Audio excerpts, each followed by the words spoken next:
Hi viewers, welcome to Sri Akshaya's kitchen. இன்னைக்கு நம்ம கிச்சனில் டீ கேக் ரெசிபி தான் பார்க்க போகிறோம். அதுவும் பேக்கரி ஸ்டைலில் கேக் ஜெல் யூஸ் பண்ணி எப்படி பண்ணலான்னு பார்க்கலாமா? இந்த கேக் பண்ணுறதுக்கு ஃபஸ்ட்டு நம்ம முட்டையை உடச்சி ஊற்றிக்கலாம். நான் இன்னைக்கு 6 முட்டை எடுத்திருக்கேன். அடுத்ததாக இதுக்கு 200 கிராம் மைதா, 200 gram sugar, 10 gram cake gel, 90 gram அளவுக்கு ஆயில். இதுதான் இதுக்கு தேவையான பொருட்கள். இது போக நம்ம எசன்ஸ் மட்டும் சேர்க்கணும். இப்போ முட்டையை நல்லா உடைச்சி ஊற்றினதுக்கு அப்புறமா அடுத்ததாக இதில் ஒரு பிஞ்ச் அளவுக்கு சால்ட் சேர்த்துக்கலாம். இப்போ நம்ம எசன்ஸ் சேர்த்துக்கலாம். அதாவது பைனாப்பிள் எசன்ஸோ வெண்ணிலா எசன்ஸ் மட்டும் தான் சேர்த்துருக்கேன். அந்த மூடிக்கு நான் ஒரு 1.25 மூடி பைனாப்பிள் எசன்ஸ் சேர்த்துருக்கேன். அடுத்ததா ஒரு அரை மூடி அளவுக்கு வெனிலா எசன்ஸ் சேர்த்துக்கலாம். சேர்த்துட்டு இப்போ இந்த முட்டையை மட்டும் ஃபர்ஸ்ட் நம்ம பீட் பண்ணிக்கலாம். அதாவது நல்லா நுரைச்சி வரணும். ஸோ அது வரைக்கும் நல்லா லோ ஸ்பீடில் வச்சே பீட் பண்ணாலே போதும். இப்போ உங்களுக்கு பார்த்தாலே தெரியும் நல்லா நுரைச்சி வந்திருக்கு. ஸோ இந்த டைமில் நம்ம சுகர் சேர்த்துக்கலாம். 200 கிராம் சுகர் எடுத்து வச்சுருக்கேன். ஸோ அதை மொத்தமாக சேர்த்துறாம கொஞ்சம் கொஞ்சமாக சேர்த்து நம்ம பீட் பண்ணி எடுத்துக்கலாம். இந்த சுகர் எல்லாமே நல்லா கரைஞ்சி வரணும். ஸோ அது வரைக்குமே நல்லா பீட் பண்ணி எடுத்துக்கணும். ஸோ நான் இதை ஒரு 3 டைம்ஸாக ஸ்ப்ளிட் பண்ணி சேர்த்துருக்கேன். ஸோ இந்த மாதிரி கொஞ்சம் கொஞ்சமாக சேர்த்து நல்லா ஹை ஸ்பீட்லேயே வச்சு அடித்து எடுத்துக்கோங்க. ஸோ இந்த சுகர் எல்லாமே கரைஞ்சி இதோட கலருமே பார்த்தீங்கன்னா நல்லா சேஞ்ச் ஆகி வரும். ஃபர்ஸ்ட் நல்லா டார்க் எல்லோவாக இருந்தது. நல்லா பீட் பண்ண பண்ண கலருமே லைட்டாக சேஞ்ச் ஆகி வரும். ஸோ நல்லா ரைஸ் ஆகி வரும். பார்த்தீங்களாலே உங்களுக்கே தெரியும்.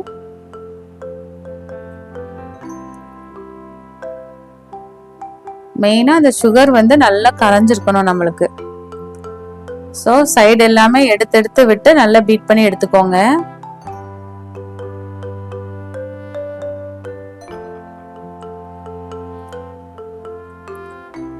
இப்போ சுகர் நல்லா கரைஞ்சதுக்கு அப்புறமா நம்ம இதில் கேக் ஜெல் சேர்த்துக்கலாம். இந்த கேக் ஜெல் சேர்த்து செய்யறப்போ இந்த பேக்கரியில கிடைக்கிற அதே டேஸ்ட்ல பேக்கரிலாம் பார்த்தீங்கன்னா நல்லா ஒயிட் கலரில் கிடைக்கும். அந்த கேக்கே நல்லா ஒயிட் கலரில் இருக்கும். ஸோ அதே மாதிரி நம்மளுக்கு இந்த கேக் ஜெல் சேர்த்து செய்கிறப்போ கிடைக்கும். இப்போ அடுத்ததான் நம்ம கேக் ஜெல்லையும் சேர்த்துக்கலாம். சேர்த்துட்டு நல்லா ஹை ஸ்பீடில் வச்சு ஒரு 5 நிமிஷத்துக்கு நல்லா பீட் பண்ணி எடுத்துக்கோங்க. ஸோ அந்த ஜெல்லு நல்லா கரையாட்டி கேக் ஒழுங்காக வராது. ஏதாவது ஒரு மிஸ்டேக் ஆகிடும்.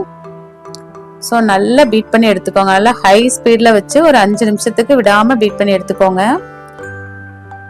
இப்போ இந்த பேட்டரோட கலரே பார்த்தீங்கன்னா நல்லா ஒயிட் கலரில் கிடைக்கும். இப்போ எனக்கு இதில் உங்களுக்கு பார்த்தா தெரியுதான்னு எனக்கு தெரியல.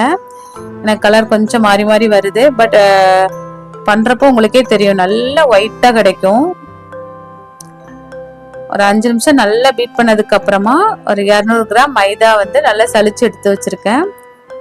ஸோ அதையும் இதோட சேர்த்து நல்லா பீட் பண்ணி எடுத்துக்கலாம். நார்மலாக அதாவது பேக்கிங் பவுடர் சேர்த்து செய்கிறப்போ பீட்ரு வச்சு நம்ம மைதா சேர்க்கும் போது பீட்ரு வச்சு பீட் பண்ண மாட்டோம். பட் கேக் ஜெல் சேர்த்து செய்கிறப்போ நம்ம பீட்டர் யூஸ் பண்ணியே பீட் பண்ணிக்கலாம். ஸோ இப்போ எல்லா மாவையும் சேர்த்து நல்லா பீட் பண்ணி எடுத்துக்கோங்க. அதாவது அங்கங்கே கட்டிகள் எதுவும் இல்லாமல் நல்லா பீட் பண்ணி எடுத்துக்கோங்க.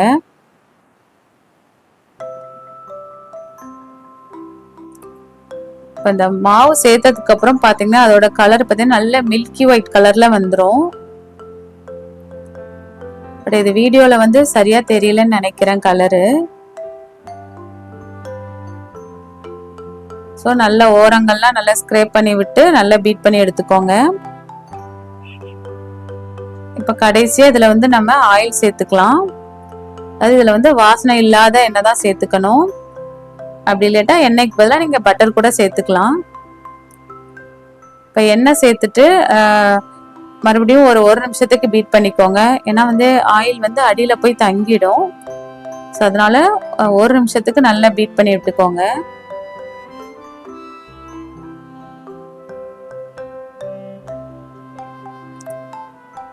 அவ்வளோதான், இனிமேல் நம்ம பீட் பண்ண தேவையில்லை. நம்மளோட பேட்டருமே ரெடி ஆயிடுச்சு.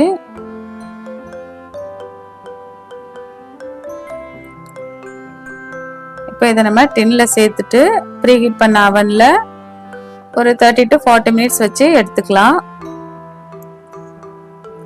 அது உங்களோட டின் சைஸை பொறுத்து அதோட டெம்பரேச்சர் டைம் வந்து கூடவோ குறையவோ ஆகும். 180 டிகிரி செல்சியஸ்ல ப்ரீ ஹீட் பண்ண அவன்ல ஒரு 30லேருந்து ஒரு 40 மினிட்ஸ் வச்சு நான் இன்னைக்கு எடுத்துக்கிறேன். நான் இன்னைக்கு வந்து 8 inch ட்ரே தான் எடுத்திருக்கேன். ஸோ அதில் வந்து அந்த பேட்டரை ஊற்றிட்டு ஒரு டூத் பிக் வச்சு நல்ல ஏர் பபிள்ஸ் மட்டும் ரிலீஸ் பண்ணி விட்டுக்கலாம்.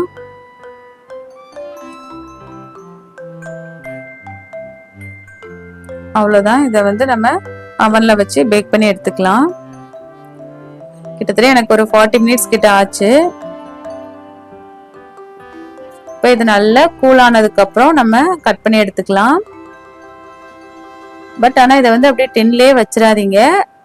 ஒரு எடுத்து ஒரு நிமிஷத்துக்கு அப்புறம் இதை வந்து ஒரு ஒயர் ரேக்ல மாத்திருங்க. ஏன்னா அடியில உள்ள தண்ணி அதாவது நீர் கோத்த மாதிரி ஆயிடும். ஸோ கையில ஒட்டுற மாதிரி இருக்கும். ஸோ அதனால ஒயர் ரேக்ல மாத்தி வச்சிருங்க. மாத்தினதுக்கப்புறம் நல்லா கம்ப்ளீட்டா கூல் ஆனதுக்கப்புறம் நம்ம கட் பண்ணி எடுத்துக்கலாம்.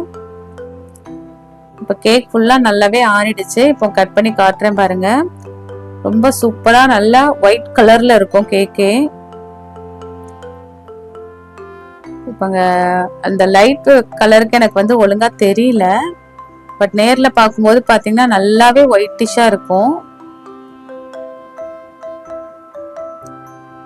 ஸோ உங்களுக்கு எந்த சைஸ்க்கு பீசஸ் வேணுமோ அந்த சைஸ்க்கு நீங்கள் கட் பண்ணி எடுத்துக்கலாம். அவ்வளோதான், நம்மளுடைய கேக் வந்து ரொம்பவே சூப்பராக ரெடி ஆயிடுச்சு. பேக்கரியில் வந்து செய்கிறப்போ பேக்கரியில் வந்து மோஸ்ட்லி கேக் ஜெல் யூஸ் பண்ணி தான் செய்வாங்க. ஸோ இன்றைக்கும் நான் அப்படி தான் செஞ்சுருக்கேன். கேக்கும் பார்த்தீங்கன்னா நல்லா பிக்கிறப்போ நல்லா சாஃப்டாக வந்தது, ரொம்பவே சூப்பராக இருந்தது. ஸோ கண்டிப்பாக நீங்களும் ட்ரை பண்ணி பார்த்துட்டு உங்களோட ஃபீட்பேக்கை மறக்காமல் கமெண்டில் ஷேர் பண்ணுங்கள். இதே மாதிரி நிறைய ரெசிபீஸ்க்கு ஸ்ரீ அக்ஷயாஸ் கிச்சன் சேனலை சப்ஸ்கிரைப் பண்ண மறக்காதீங்க. வேற ஒரு ரெசிபியோட அடுத்த வீடியோவில் பார்க்கலாம். பார்த்தீங்களா கேக் எவ்வளோ சாஃப்டாக இருக்குன்னு. ஸோ இந்த மாதிரி தான் இருக்கும். ஸோ கண்டிப்பாக ட்ரை பண்ணிவிட்டு உங்களோட ஃபீட்பேக்கை மறக்காமல் கமெண்டில் ஷேர் பண்ணுங்கள். தேங்க்ஸ் ஃபார் வாட்சிங்.